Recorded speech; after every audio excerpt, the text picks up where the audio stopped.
భగవద్గీత. జై శ్రీకృష్ణ. ఓం కృష్ణం వందే జగద్గురు. భగవద్గీత ఒక మత గ్రంథం కాదు, ప్రపంచ గ్రంథం. జ్ఞానం కలిగినది భగవద్గీత. భగవద్గీతను చదవండి, మీ గీతను మార్చుకోండి, ప్రపంచాన్ని ఉద్ధరించండి. భగవద్గీత 2వ అధ్యాయం 26వ శ్లోకం. అత చైనం నిత్యజాతం నిత్యం వా మన్యసే మృతం తథాపి త్వం మహాబాహేనైనం శోచితమర్హసి. అనువాదం: ఓ మహాబాహు, ఒకవేళ నీవి ఆత్మ లేక జీవలక్షణములు ఎల్లప్పుడూ జనించుచు మరణించునని భావించినను దుఃఖించుటకు ఎట్టి కారణము లేదు. భాష్యము: దేహమునకు భిన్నముగా ఆత్మకు ఒక ప్రత్యేక ఉనికి కలదని విశ్వసింపని బౌద్ధుల వంటి తత్వవేత్తలు కొందరు కలరు. శ్రీకృష్ణ భగవానుడు భగవద్గీతను బోధించిన కాలమునందును లోకాయుతికులు మరియు వైభాషికులు అని పిలువబడు కొందరు తాత్వికులు కలరు. అట్టి తాత్వికులు భౌతిక మూలకముల సరైన సమ్మేళనము వలన జీవోత్పత్తి కలుగునని పలుకుదురు. నేటి ఆధునిక శాస్త్రవేత్తలు మరియు భౌతిక తాత్వికులు కూడా అట్లే భావింతురు. వారి సిద్ధాంతమును అనుసరించి మూలకములు కలయికలో కొన్ని భౌతిక రసాయనిక చర్యల వలన జీవచిహ్నములు సంభవించును.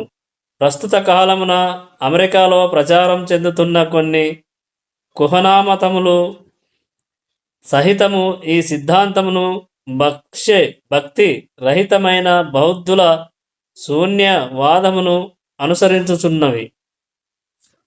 ఒకవేళ అర్జునుడు వైభాషిక సిద్ధాంతమునందువలే ఆత్మ ఉనికిని గుర్తింపజాలకున్నను దుఃఖించుటకు కారణము లేదు.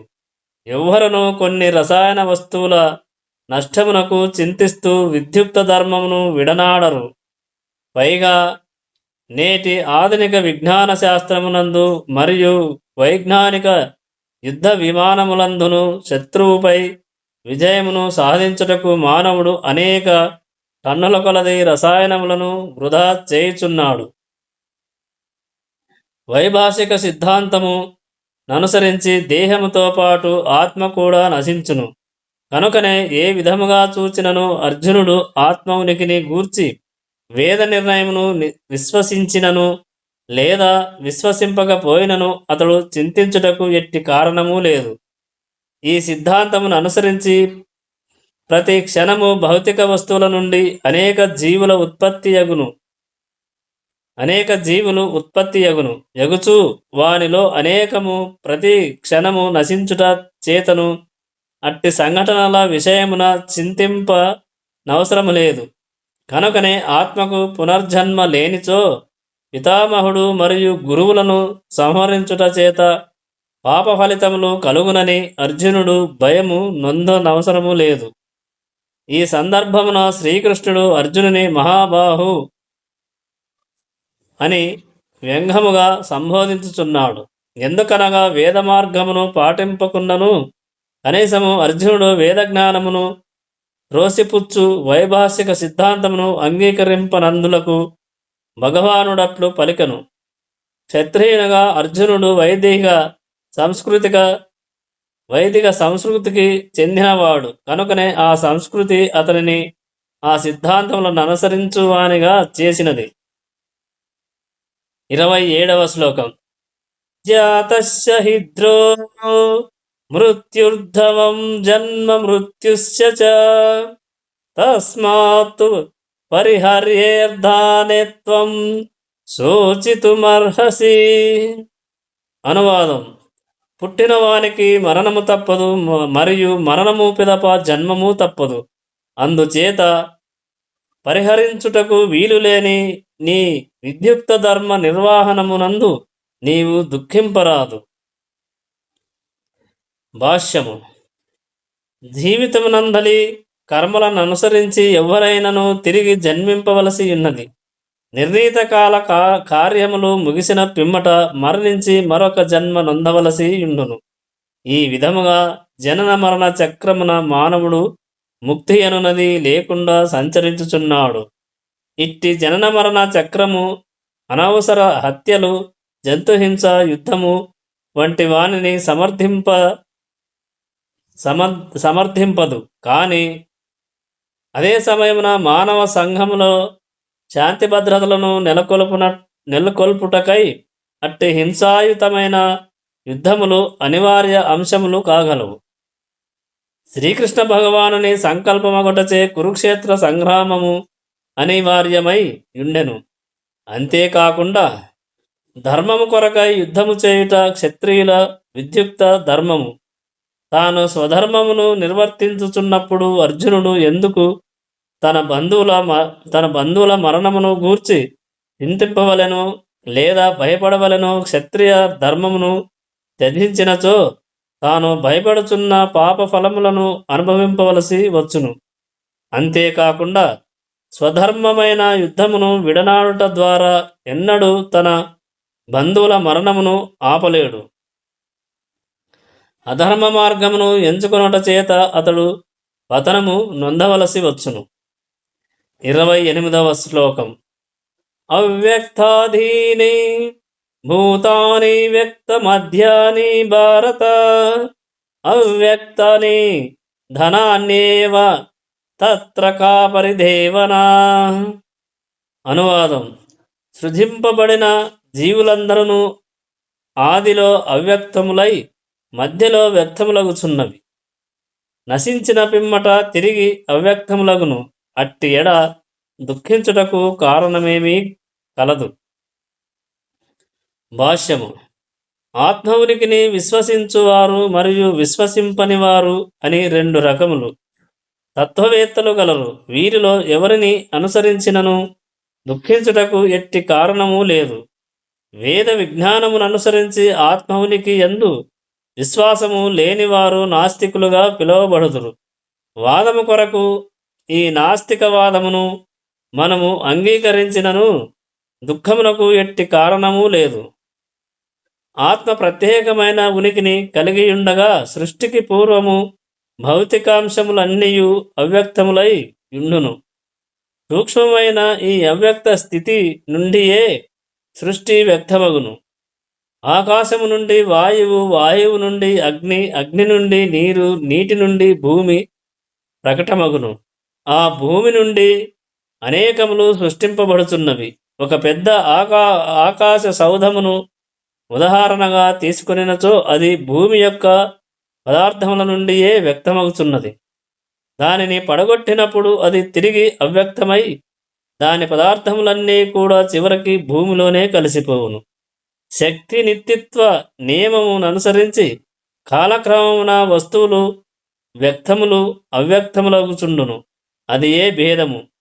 కనుక వ్యక్త స్థితిని గూర్చి గాని లేదా అవ్యక్త స్థితిని గూర్చి గాని దుఃఖించుట మెందులకు. అవ్యక్త స్థితి యందు కూడా వాటికి నాశనం లేదు. ఆరంభమునందు మరియు అంతమునందును భౌతిక వస్తువులన్నీయు అవ్యక్తములుగానే నిలిచి ఉండి మధ్యకాలమున వ్యక్తములగుచుండును. కానీ అది ఎట్టి నిజమైన భేదమునకు కలుగజేయదు. భగవద్గీత 2:18 యందు చెప్పబడినట్లు భౌతిక దేహము కాలక్రమమున నశించు స్వభావము గలదనియు అంతవెంత ఇమే దేహ ఆత్మ నిత్యమైనదను నిత్య సూక్తాః శరీరనః వేదసారాంశమును మనము అంగీకరించుచున్నప్పటికీ ఈ దేహము ఒక వస్త్రము వంటిది. ఈ దేహము ఒక వస్త్రము వంటిదని మనము నిరంతరము గుర్తుంచుకొనవలెను. కనుకనే వస్త్రము యొక్క మార్పునకు ఎందులకు దుఃఖింపవలెను. నిత్యమైన ఆత్మతో పోల్చి చూచినప్పుడు భౌతికమైన దేహమునకెట్టి యథార్థమైన ఉనికి లేదు. అది ఒక విధమైన స్వప్నము వంటిది. కొన్ని మార్లు మనము స్వప్నమందు ఆకాశములో ఎగురుచున్నట్లు లేదా రాజువలే ఒక రథమునందు కూర్చొనినట్లు గాంచవచ్చును. కానీ మేల్కొనగానే మనము ఆకాశమున గాని రథమునందు గాని లేమని గ్రహింపగలుగుదుము. భౌతిక దేహము యొక్క అనినిత్యతపై ఆధారపడి వైదిక విజ్ఞానము మానవుని ఆత్మానుభూతికి ప్రోత్సహించుచున్నది. కనుకనే ఎవరైనను ఆత్మ ఉనికిని విశ్వసించినను లేదా విశ్వసించకపోయినను దేహము నశించు విషయమున చింతించుటకు ఎట్టి కారణమూ లేదు. 29వ శ్లోకం. ఆశ్చర్యవత్ పశ్యతి కచ్చిదేనాం ఆశ్చర్యవద్ వదతి తథైవ చాన్యః ఆశ్చర్యవచ్చైనమన్యః శృణోతి శ్రుత్వా శేష్యేన్నం వేదన చైవ కచ్చిత్. అనువాదం. కొందరు ఆత్మను అద్భుతమైన దానిగా గాంచుదురు, కొందరు దానిని అద్భుతమైన దానినిగా వర్ణింతురు, మరికొందరు దానిని అద్భుతమైనదిగా విందురు, ఇంకొందరు వినిన పిమ్మట దానిని గూర్చి ఏమాత్రము గ్రహింపకుందురు. భాష్యము. గీతోపనిషత్తు ఉపనిషత్తుల సిద్ధాంతముల పైననే అధికముగా ఆధారపడి ఉండుట వలన ఈ క్రింది శ్లోకము కఠోపనిషత్తు 1:2-7 నందు గోచరించుట ఆశ్చర్యమును కలిగింపదు.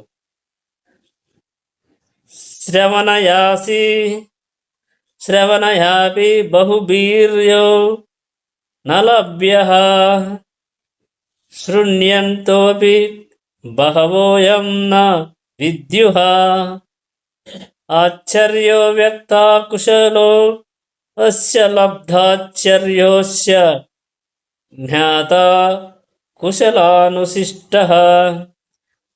అధిక పరిమాణ దేహము గల జంతువునందు మరియు విస్తృతమైన మర్రి వృక్షపు ఆకారమునందే కాకుండా ఒక అంగుళ మాత్రం ప్రదేశమున కూడా కోట్లాది సంఖ్యలో ఇమిడియుండు సూక్ష్మజీవుల యందును ఆత్మ కదలనేడు యథార్థ విషయము. ఎంతో అద్భుతమైన అల్పజ్ఞులు మరియు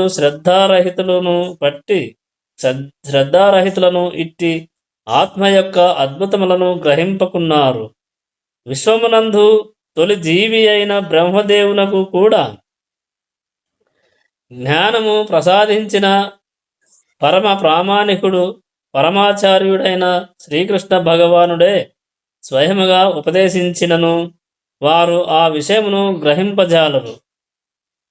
కేవలము భౌతిక భావనే కలిగియుండుట వలన ఎట్లు అనుపరిమాణ ఆత్మ అతి పెద్దదిగా మరియు అంత చిన్నదిగా కాగలుగున్నదో ఈ యుగపు జనులు ఊహింపజాలరు. కనుకనే వారు ఆత్మను నిర్మాణరీత్యా లేదా వర్ణరీత్యా అద్భుతమైనదిగా భావించుదురు. భౌతిక శక్తిచే మోహితులైన జనులు ఇంద్రియ భోగ విషయములందే అధికముగా మునిగి ఇందురు. ఆత్మానుభూతిని పొందకున్నచో జీవన సంఘర్షణలో కర్మలన్నీయును అంత్యమున ఓటమినే కలుగజేయుననుట వాస్తవమైనను వారు దాని కొరకై సమయమును కేటాయింపరు. ప్రతి ఒక్కరూ ఆత్మను గూర్చి తెలుసుకొని తద్వారా భౌతిక క్లేశములకు పరిష్కారము కనుగొనవలెనను ఆలోచనయే వారికి కలుగదు. ఆత్మను గూర్చి వినగోరిన కొందరు సత్సంగాత్యమున ప్రవచనములను వినుచుందురు. కానీ కొన్ని మార్లు అజ్ఞానము కొద్దీ వారు ఆత్మ మరియు పరమాత్మలిరువురను ఒక్కటేననియు వారిరువరి నడుమ పరిమాణము నందు కూడా భేదము లేదని భావించి తప్పు మార్గమును పట్టుచుందురు. ఆత్మ మరియు పరమాత్మల నిజస్థితిని, వారి కర్మలను, వారి నడుమ గల సంబంధమును, వారికి సంబంధించిన సూక్ష్మ స్థూల వివరములను సంపూర్ణముగా అవగాహన చేసుకొనగల మానవుడు అరుదు. ఇది ఇట్లుండగా ఆత్మజ్ఞానము నుండి సంపూర్ణ లాభమును పొంది ఆత్మ యొక్క స్థితిని వివిధ కోణముల ద్వారా వివరింపగలిగిన మహాత్ముడు మరింత మిక్కిలి అరుదు. కానీ ఏదో ఒక విధముగా ఈ ఆత్మానుభూతిని గూర్చిన విషయమును మానవుడు అవగతం చేసుకొనినచో జీవితము పరిపూర్ణం కాగలదు. ఇతర సిద్ధాంతములచే మార్గము తప్పకుండా పరమ ప్రమాణికుడైన శ్రీకృష్ణ భగవానుడు పలికిన గీతావాక్యములను యథాతథముగా అంగీకరించుటయే ఆత్మను గూర్చిన అవగాహనకు గల అత్యంత సరళమైన మార్గము. కానీ శ్రీకృష్ణ భగవానుని దేవాది దేవునిగా అంగీకరించుటకు ముందు మానవుడు ఈ జన్మయందు గాని లేదా పూర్వజన్మమునందు గాని అధికమైన తపస్సు మరియు త్యాగము చేసియుండవలెను. శుద్ధ భక్తునికి అవ్యాజ కృప చేతనే శ్రీకృష్ణుడు యథాతథముగా అవగతమగును. దానికి మరి ఒక మార్గము లేదు. 30వ శ్లోకం, 2వ అధ్యాయంలో 30వ శ్లోకం. దేహి నిత్యమవధ్యోయం దేహే సర్వస్య భారత తస్మాత్ సర్వాణి భూతాని నత్యం శోచితుమర్హసి. అనువాదం: ఓ భరతవంశీయుడా, దేశమునందు వసించు దేహి ఎన్నడను చంపబడదు. కావున ఏ జీవిని గూర్చియు నీవు దుఃఖింపనవసరము లేదు. భాష్యము: మార్పులేని ఆత్మను గూర్చి బోధించు భాగమును ఇప్పుడు శ్రీకృష్ణ భగవానుడు ముగించుచున్నాడు. అనస్వరమైన ఆత్మను గూర్చి అనేక విధములుగా వర్ణించుచు ఆత్మ నిత్యమైనదనియు దేహము తాత్కాలికమైనదనియు భగవానుడు నిరూపించను. కనుక పితామహుడైన భీష్ముడు మరియు గురువు అయినట్టి ద్రోణుడు యుద్ధమున మరణింతురని భయముతో క్షత్రియుడైన అర్జునుడు యుద్ధమును విడవరాదు. శ్రీకృష్ణుని ప్రామాణికతపై ఆధారపడి దేహమునకు అన్యముగా ఆత్మ కలదని ప్రతి ఒక్కరూ విశ్వసింపవలెను. ఆత్మయనున్నది లేనే లేదనియు లేదా రసాయన వస్తువుల పరస్పర కలయికతో ఏర్పడు ఒకానొక స్థితిలో జీవము పుట్టుననియు భావింపరాదు. ఆత్మ నిత్యమైనను హింసను ఎన్నడను ప్రోత్సహింపరాదు. కానీ యుద్ధ సమయమున నిజమైన అవసరము కలిగినప్పుడు మాత్రం దానిని త్యజింపరాదు. అట్టి అవసరమును యథేచ్ఛగా కాకుండా భగవానుని ఆదేశం పైననే సమర్థింపవలెను.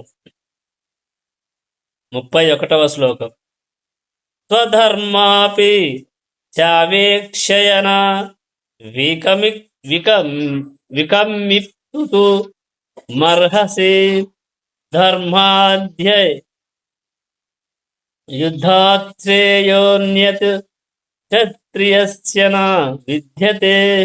అనువాదం: క్షత్రియునుగా నీ స్వధర్మమును అనుసరించి ధర్మానుగుణమైన యుద్ధము చేయుట కంటెను మేలైనది మరి ఒకటి లేదని నీవు గ్రహింపవలెను. అందుచేత నీవి విషయమును సంశయింపనవసరము లేదు. భాష్యము: వర్ణాశ్రములకు సంబంధించిన 4 వర్ణములలో తత్పరిపాలనకు సంబంధించిన 2వ వర్ణమునకు క్షత్రియ వర్ణమని పేరు. క్షత్రము అనగా హాని నుండి రక్షించువాడు కనుక క్షత్రియుడని పిలువబడును. త్రాయాథే అనగా రక్షించును. సాధారణముగా అడవిలో క్రూర జంతువులను చంపుటకు క్షత్రియులకు శిక్షణ ఇవ్వబడును. క్షత్రియులు అడవికి వెళ్ళి ఒంటరిగా పులిని ముఖాముఖిగా ఎదిరించి ఖడ్గ సహాయముతో పోరాడును. ఆ పులి మరణించినచో దానికి రాజలాంఛనములతో దహనక్రియలు జరపబడును. ఇప్పటికి రాజస్థాన్ రాష్ట్రం జైపూర్ నందలి క్షత్రియ వంశరాజుల చేత ఈ విధానము అనుసరించబడుచున్నది. కొన్నిసార్లు ధర్మము కొరకై హింస ఎనున్నది అవసరమగు చుండుట చేత క్షత్రియులను ఎదిరించి చంపుటకు ప్రత్యేక శిక్షణ ఇవ్వబడును. కనుకనే క్షత్రియులు నేరుగా సన్యాసాశ్రమమును గ్రహించుటకు ఉద్దేశింపబడలేదు. రాజకీయములందు అహింస ఎనున్నది ఒక తంత్రము కావచ్చునేమో గాని అది ఎన్నడను ఒక సిద్ధాంతము కాదు. కనుకనే ధర్మశాస్త్ర గ్రంథములందు ఈ క్రింది విధముగా తెలుపబడినది. అహమేషు మిథోన్యోన్యం జిఘాంసంతో మహిక్షితః యుద్ధమానాః పరం త్యక్త్వా స్వర్గం యంత్యా పరాజన్ముఖాః యజ్ఞేషు పశవో బ్రహ్మాన్ హన్యంతే శతతం దివ్యజైః సంస్కృతాః కీలమండ్రైచ్యతేపి స్వర్గమావుప్నవన్. యాగాగ్నిలో పశువులను హోమము చేయుట ద్వారా బ్రాహ్మణులు స్వర్గలోకములను పొందునట్లు శత్రురాజులతో యుద్ధరంగమున పోరాడుతూ మరణించునట్టి రాజు లేదా క్షత్రియుడు స్వర్గలోకములను పొందుటకు అర్హుడగును. కనుక ధర్మము కొరకై యుద్ధరంగమున చంపుట మరియు యాగాగ్నిలో పశువులను హోమము చేయుట ఏమాత్రము హింసాయుత కార్యక్రమములుగా భావింపబడవు. ఎందుకనగా ధర్మసూత్రముల వలన ప్రతి ఒక్కరికి లాభమే కలుగదు. ఒక దేహము నుండి మరొక దేహమును పొందుట అను పరిమాణ పద్ధతి లేకుండానే యజ్ఞమునందు వధింపబడిన జంతువు వెంటనే ఉత్తమమైన మానవ జన్మను నేరుగా పొందును. అట్లే యజ్ఞములు అనుసరించు బ్రాహ్మణులు స్వర్గలోకములను పొందునట్లుగా యుద్ధమునందు మరణించిన క్షత్రియులు కూడా స్వర్గలోకములను పొందుదురు. స్వధర్మము రెండు రకములు. ముక్తిని పొందనంత వరకు మానవుడు తాను పొందినట్టి ప్రత్యేక దేహమును అనుగుణమైన ధర్మసూత్రములను అనుసరించి ముక్తిని పొందుట కొరకే విద్యుక్త ధర్మములను నిర్వర్తింపవలెను. ముక్తిని పొందిన పిమ్మట స్వధర్మము దేహాత్మ బుద్ధికి సంబంధించినది కాకుండా ఆధ్యాత్మికము కాగలదు. దేహాత్మ బుద్ధిని కలిగి ఉన్నంత కాలము బ్రాహ్మణులకు మరియు క్షత్రియులకు ప్రత్యేకమైన స్వధర్మములు కలవు. ఈ స్వధర్మములు అనివార్యములు. వాస్తవమునకు స్వధర్మము భగవానునిచే నిర్ణయింపబడును. ఈ విషయము చతుర్థ అధ్యాయమునందు వివరింపబడును. దేహాత్మబుద్ధితో చేయబడే స్వధర్మము వర్ణాశ్రమ ధర్మమును అనబడును. ఇది మానవుని ఆధ్యాత్మిక అవగాహనకు సోపానము వంటిది. వర్ణాశ్రమ ధర్మ నిర్వహణ యందు గుణములను అనుసరించి ఇన్నట్టి ప్రత్యేక ధర్మములు మానవ నాగరికత ఆరంభమగును. ఉత్తమ ప్రమాణములను అనుసరించి ఏ రంగము నందైనను స్వధర్మమును నిర్వహించినచో అది మానవుని ఉత్తమ జన్మమునకు ఉద్ధరించును. 32వ శ్లోకం. యాదృచ్ఛాయ చోపపన్నం స్వర్గద్వారమపావృతం సుఖీనః క్షత్రియాః పార్థ లభంతే యుద్ధమిదృశ్యం. అనువాదం. ఓ పార్థ, స్వర్గద్వారములను తెరిచినటువంటి యుద్ధాంశమును కోరకనే ఆ ప్రయత్నముగా పొందినటువంటి క్షత్రియులు సౌఖ్యవంతులు. భాష్యము. ఈ యుద్ధమునందు నాకేమియు శుభము కనిపించుట లేదు. ఇది శాశ్వత నరకవాస స్థితినే కలిగించును అని పలుకుచున్న అర్జునుని నైజమును జగద్గురువుగా శ్రీకృష్ణ భగవానుడు ఖండించుచున్నాడు. అజ్ఞానము చేతనే అర్జునుడు అట్లు పలుకుచుండెను. అతడు తన స్వధర్మ నిర్వహణమునందు అహింసను పాటింపదలచెను. క్షత్రియుడు యుద్ధరంగమున నిలిచి అహింసను పాటింపదలచుట ఎనున్నది మూర్ఖుల సిద్ధాంతము. వ్యాసదేవుని జనకుడు గొప్ప ఋషి అయిన పరాశరుడు రచించిన పరాశర మృతి 1:58 నందు ఈ క్రింది విధముగా చెప్పబడినది. క్షత్రియో హి ప్రజారక్షన్ శస్త్రపాణి ప్రదండయన్ నిర్జిత్య పరసైన్యాది క్షితిం ధర్మేణ పాలయేత్. ప్రజలను అన్ని రకములైన కష్టముల నుండి రక్షించుట క్షత్రియుని ధర్మం. శాంతి భద్రతలను నెలకొల్పుట కొరకై తగిన సమయములందు అతడు హింసావృత్తిని అవలంబింపవలసి యుండును. అతడు శత్రురాజుల సైన్యమును ఓడించిన పిమ్మట ధర్మానుసారముగా రాజ్యపాలన చేయవలెను. ఈ విషయములను పరిశీలించినచో అర్జునుడు యుద్ధమును త్యజించుటకు ఎట్టి కారణము కనబడదు. అతడు శత్రువులను జయించినచో రాజ్యమును అనుభవించును. ఒకవేళ యుద్ధరంగమున మరణించినచో స్వర్గద్వారములు తెరవబడును. దానితో అతడు స్వర్గలోకములను చేరగలడు. కనుక ఏ విధముగా చూచినను యుద్ధము చేయుట అతనికి లాభదాయకమే. 33వ శ్లోకం. అత చిత్వామిమం ధర్మ్యం సంగ్రామం న కరిష్యసి తతః స్వధర్మకీర్తిం చ హిత్వా పాపమవాప్స్యసి. అనువాదం. ఒకవేళ నీవు నీ స్వధర్మమైన యుద్ధమును నిర్వహించినచో స్వధర్మమును నిర్లక్ష్యపరచినందులకు నిశ్చయముగా పాపమునందుటయే కాక యోధుడుగా నీ కీర్తిని కూడా నీవు కోల్పోదు. భాష్యము. అర్జునుడు ప్రసిద్ధిగాంచిన యోధుడు. శివునితో సహా పలువురు దేవతలతో యుద్ధము చేసి అతడు గొప్ప కీర్తిని సంపాదించెను. వేటగాని రూపంలోనున్నట్టి శివునితో పోరాడి అతనిని ఓడించెను. ఆ విధముగా అర్జునుడు శివుని మెప్పించి అతని నుండి పాశుపతాస్త్రమును బహుమానముగా పొందెను. అర్జునుడు గొప్ప యోధుడని అందరూ ఎరుగుదురు. ద్రోణాచార్యుడు కూడా అతనికి అనేక వరములను మరియు గురువును కూడా వధింపగల శక్తివంతమైన ప్రత్యేక ఆయుధమును అతనికి ప్రసాదించెను.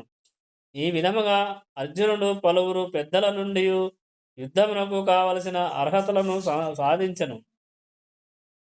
ఈ విధముగా స్వర్గాధిపతి మరియు జనకుడైన ఇంద్రుని నుండి అతడు వరములను పొందెను. కానీ ఇప్పుడు అతడు యుద్ధమును త్యజించినచో అతడు క్షత్రియునిగా తన స్వధర్మమును నిర్లక్ష్యపరచుటయే కాకుండా యుద్ధము నుండి విరమించుట ద్వారా అతడు నరకమును పొందును. 34వ శ్లోకం. అకీర్తిం చాపి భూతాని కథయిష్యంతి తే వ్యయాం సంభావితస్య చాకీర్తిర్మ రణాధతిరిచ్యతే. అనువాదం. జనులు నీ అపకీర్తిని ఎల్లప్పుడూ చెప్పుకొందురు. గౌరవము గలవానికి అపకీర్తి ఎనున్నది మరణము కంటెను దారుణమైనది. భాష్యము. అర్జునుని యుద్ధ విముఖతను గూర్చి శ్రీకృష్ణ భగవానుడు తత్వబోధకునిగా మరియు మిత్రునిగా తన తుది తీర్పును ఈ విధముగా తెలుపుచున్నాడు.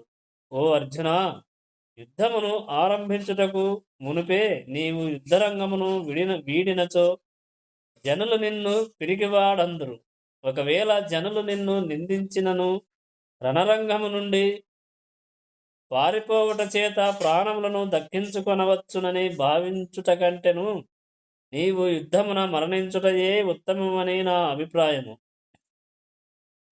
గౌరవము గల నీ వంటి వానికి అపకీర్తి అన్నది మరణము కంటెను దారుణమైనది.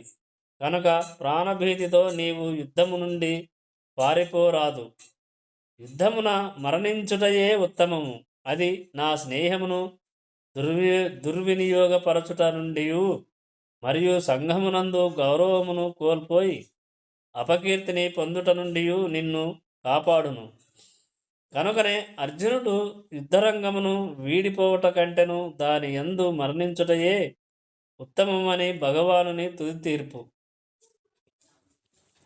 35వ శ్లోకం. భయాద్రానాదు పరథం మాం సంధి త్వాం మహారథః యోషాం చ త్వం బహుమతో భూత్వా యన్యసి లఘావాం. అనువాదం. నీ పేరు ప్రతిష్ఠల ఎడ గొప్ప గౌరవమును కలిగియున్న సేనానాయకులు భయము చేతన యుద్ధరంగమును నీవు వీడితివని భావించి నిన్ను చులకన చేయుదురు. భాష్యము. శ్రీకృష్ణ భగవానుడు అర్జునునికి తన తుది తీర్పును ఇంకను ఇట్లు కొనసాగించుచున్నాడు. సోదరులు మరియు పితామహుని పట్ల గల జాతి చేతనే యుద్ధరంగమును వీడితివని దుర్యోధనుడు, కర్ణుడు వంటి సేనానాయకులు భావింతురని నీవు భావింపకము. ప్రాణభయము చేతనే నీవు అట్లు పలాయనమైతివని వారు భావించెదరు. దానితో నీ పేరు ప్రతిష్టల ఎడగల వారి గొప్ప అభిప్రాయము నశించిపోవును. 36వ శ్లోకం. అవాచ్యవాదాం చ బహున్ వదిష్యంతి తవాహితాః నిందంతస్తవ సామర్థ్యం తతో దుఃఖతరం ను కిం. అనువాదం. నీ శత్రువులు నిన్ను పలు నిర్దయ వాక్యములతో వర్ణించుచు నీ సామర్థ్యమును నిందింతురు. ఇంతకంటెను నీకు దుఃఖతరమైనది మరేమీ గలదు. భాష్యము. అర్జునుడు చూపించిన అవాంఛితమైన జాలిని చూసి శ్రీకృష్ణ భగవానుడు తొలుత ఆశ్చర్యపడను. అట్టి జాలి అనార్యులకు మాత్రమే తగినదని అతడు వివరించి తెలిపెను. ఈ విధముగా భగవానుడు అనేక వాక్యములతో అర్జునుని దాక్షిణ్య బుద్ధికి విరుద్ధముగా తన వాదనను నిరూపించియున్నాడు. 37వ శ్లోకం. అహతో వా ప్రాశ్యసి స్వర్గం జిత్వా నా భోక్ష్యసే మహిం అస్మాదుత్తిష్ట కౌంతేయ యుద్ధాయ కృత నిశ్చయః. అనువాదం. ఓ కౌంతేయ, నీవు యుద్ధరంగమున చంపబడి స్వర్గమును పొందుటయో లేక యుద్ధమును జయించి రాజ్యమును అనుభవించుటయో జరగగలదు. కావున కృతనిశ్చయుడవై నిలిచి యుద్ధము చేయుము.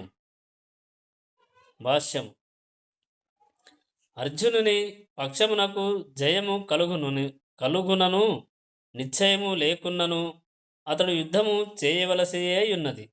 ఎందుకనగా అట్టి యుద్ధమునందు మరణించినను అతడు స్వర్గలోకములను పొందుటకు అవకాశం కలదు. జై శ్రీకృష్ణ.